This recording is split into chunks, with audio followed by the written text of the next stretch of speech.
I saw that ball just curling in on the right hip of Maddie Keys. Keys, of course, who had that brutal retirement in the round of 16 against Paolini at 5-all in the third set, and that leg injury of hers.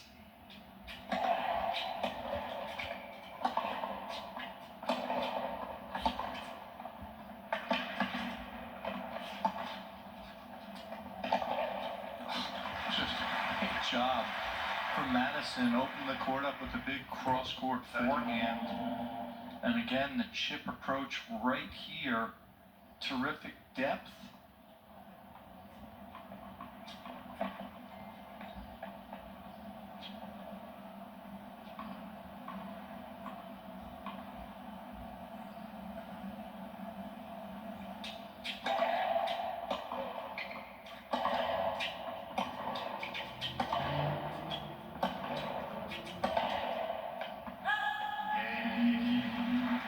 Great discipline from Keys on that particular point, didn't try and overplay it. A little bit of pressure on the Brazilian to hang on to her lead, couldn't.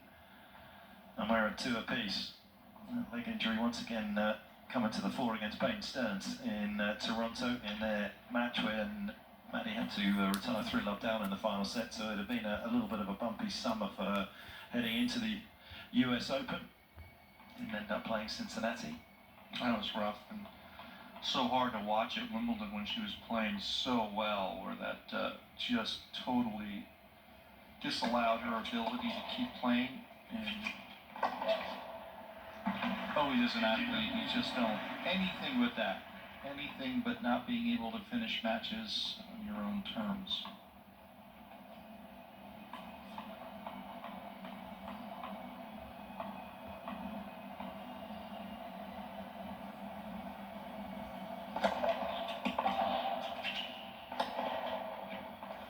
No problem with power there. No, not an issue that she's ever struggled with.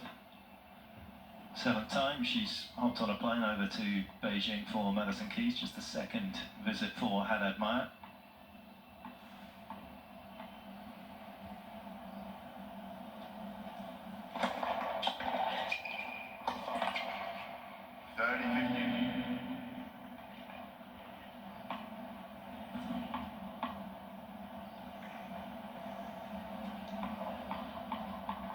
She changed her racket setup earlier this year, went from the 18-20 string pattern to a 16-19 to look for a little more spin, a little bit bigger gaps between the strings.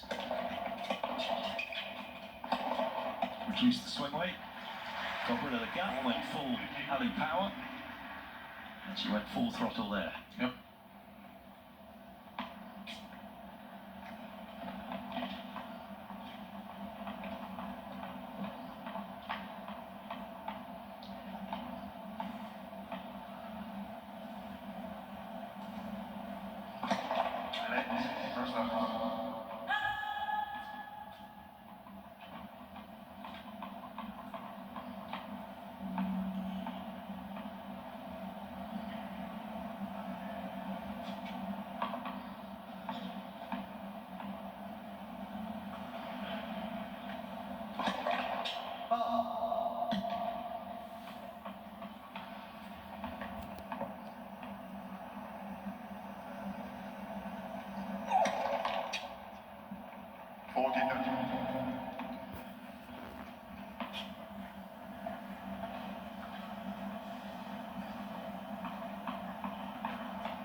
For Madison Keys, that is a nice little mini comeback, having dropped the opening couple. 3-2.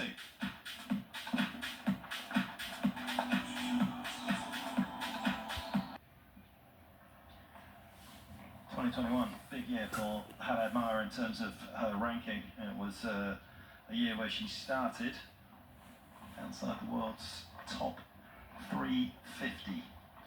Finished inside the world's top 85. She picked up 75 wins, had 24 losses, almost 100 singles matches that year. I mean, that's incredible, huh?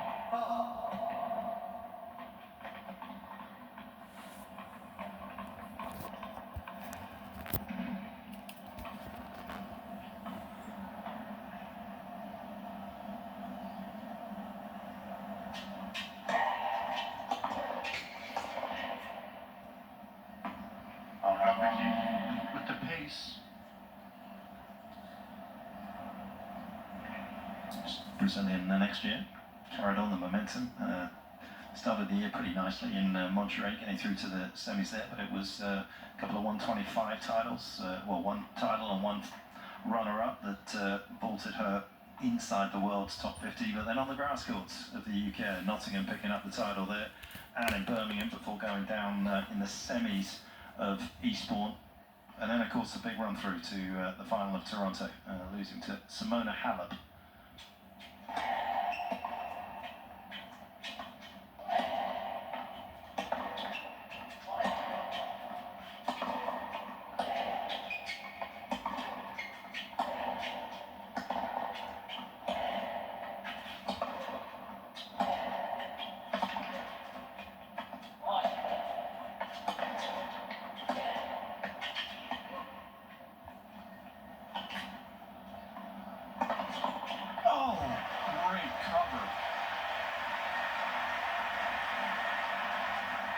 And it was that type of tennis in that sequence of results that put her inside the world's top 15.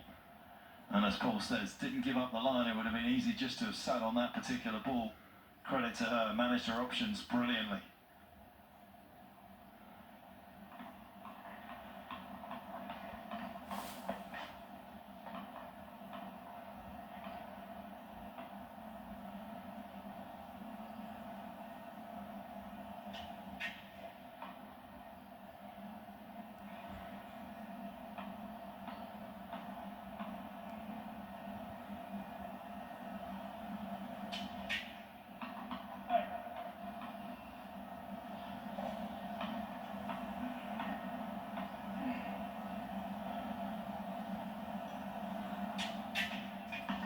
I mean, three caught top, so you got to change the rule patch. I'm a big believer in once the ball leaves your hand, point starts. No? I mean, for sure.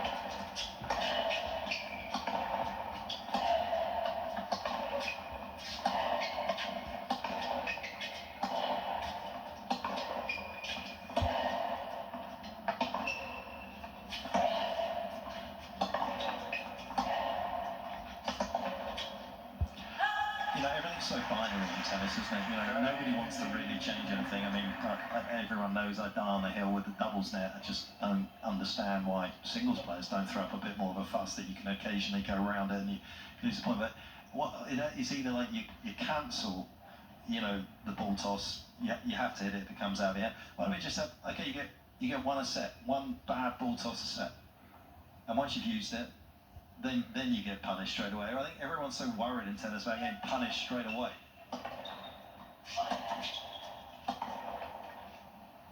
Yeah, I think, do you think there's any other sports that change less things in their historic rules than tennis? No, it's not even close. We're in a whole nother division.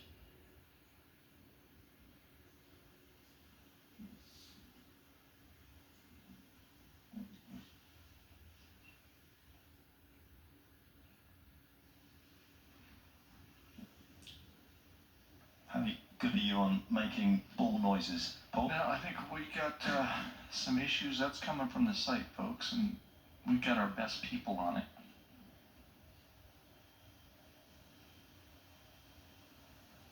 Good solid hold from Haddad, Maia there. Yeah, I just think it's tough. I think everyone becomes accustomed to what we're used to, right? And so no one really wants to change anything how long did we, and we still do debate the electronic line calling system. I get that because it's lines people's jobs. It's very different. But almost every issue is hugely debated and generally not tried.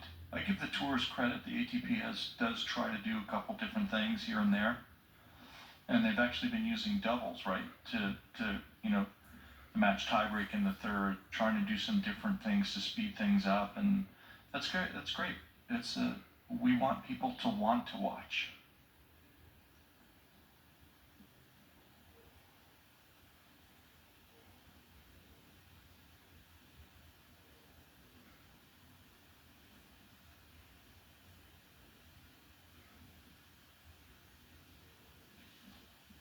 Great shot from Maddie Keys, getting it down on the shoelaces, the 1-2 sort of pass, and carving up a nice little lead in this important 7th game.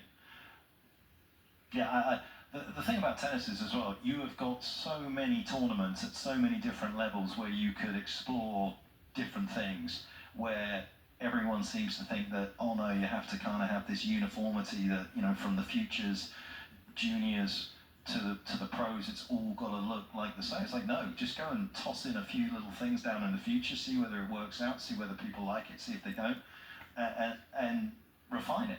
And not everything's going to work the first time, even though you think on paper it is.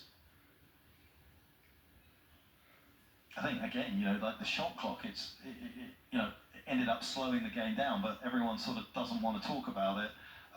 Doing it, it's like, oh no, well, we brought it in, so therefore it was the right thing to do. Well, yeah, is it implemented the right way?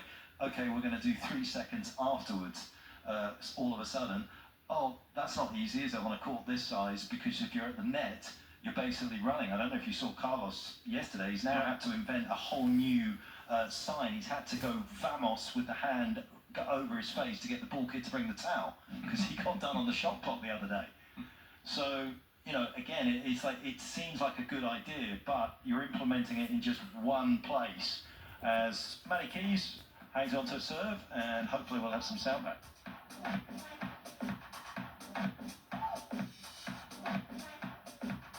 That's from 3-2 really, and has been doing a lot of that. Haydenstone's got to somehow find a way to get on the phone a little bit more often.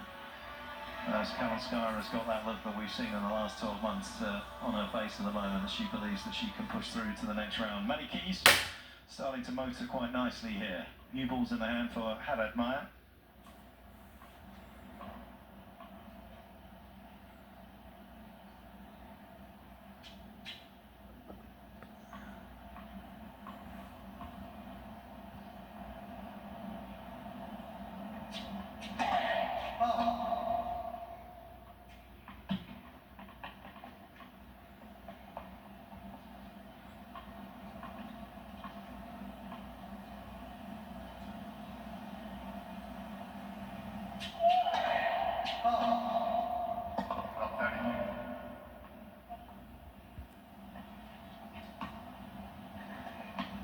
Definitely got a fair bit of drift on this ball toss, hasn't it? Yeah, the lack of consistency will kill you. Most important thing about your toss is same spot and as often as possible.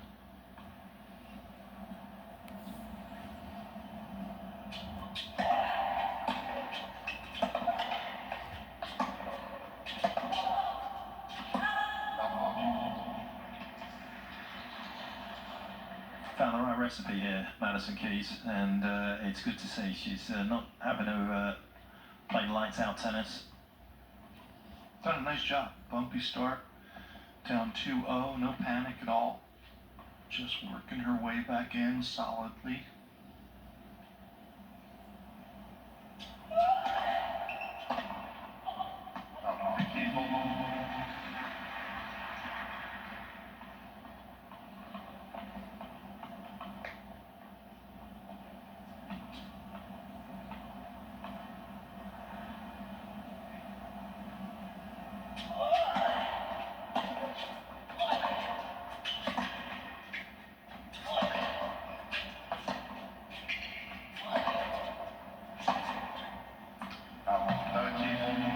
Tough ball to change, isn't it? 2 slices and then pulled out a little bit too wide. They try to pull the trigger there.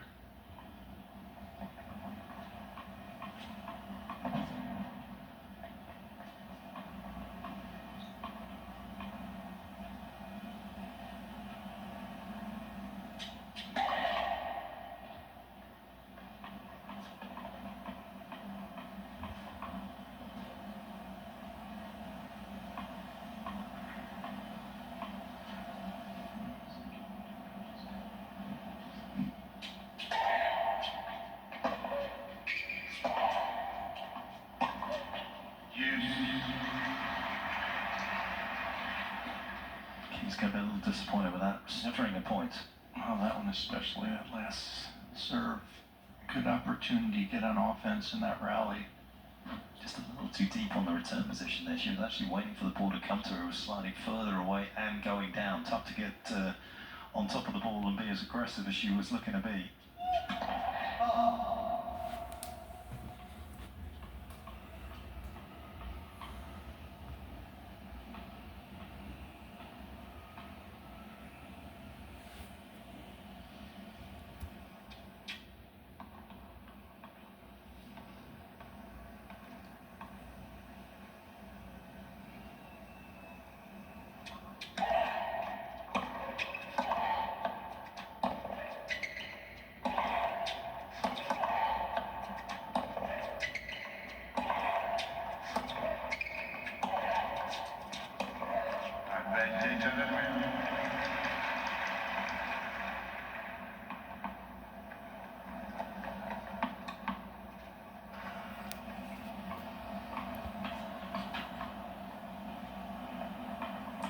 Haddad Maia somehow scramble to safety.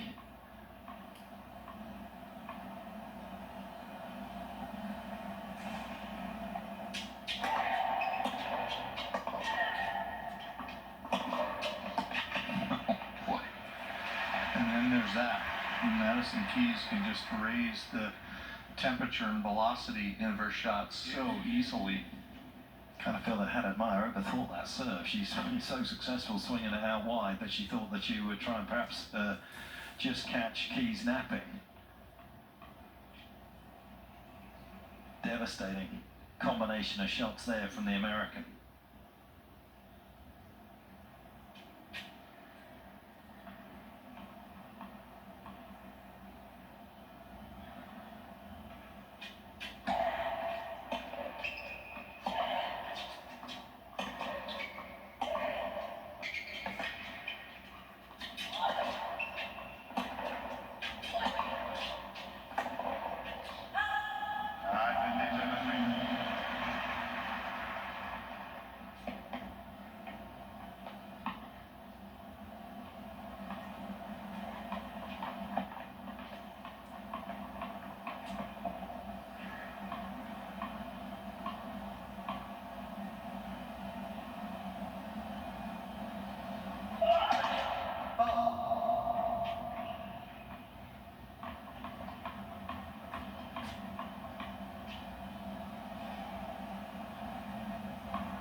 That is absolutely crushed over the high part of the net, too. I mean, that just didn't even lose any pace on the bounce, did it? I mean, this just burned the court surface here in Beijing. That is otherworldly.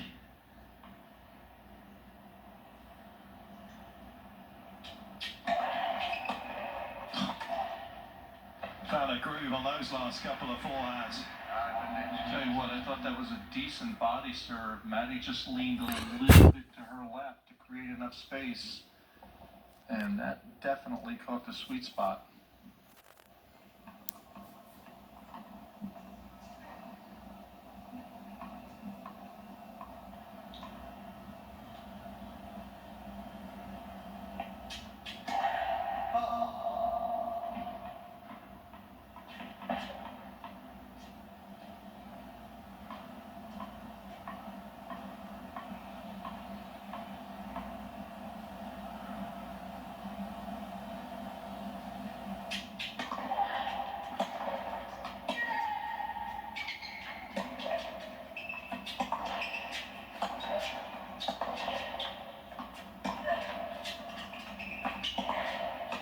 Nicely done from Madison Keys. Would have been a hugely disappointing game to have lost from love 40. But that is not what's unfolded. She has given herself a chance to finish off this opening set. And she has done incredibly well, you feel, Haddad, Maia, as well, because she doesn't have easy pace. She's got a great attitude, unbelievable athlete, but it's just not that easy power that some of the top women players have. Yeah, she works extremely hard at it, and sure, she can generate it, but like you said, it is a lot of work.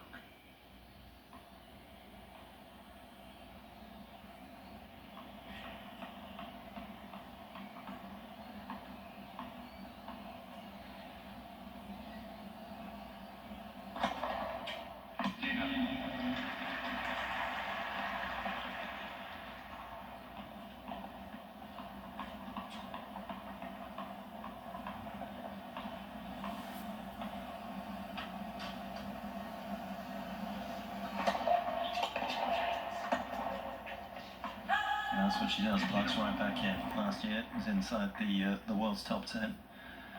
And that has been her career high, 10 in the world. For Keys, of course, she's been as high as 7 in the world. Back in October 2016, she has been out here for a while.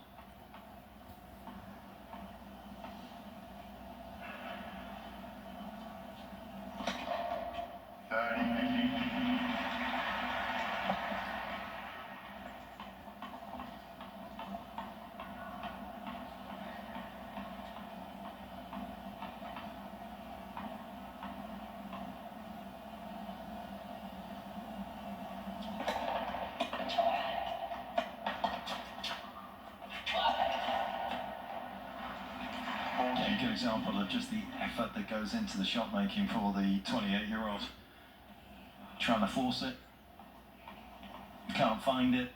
The finish line in the opening set appears for Madison Keys.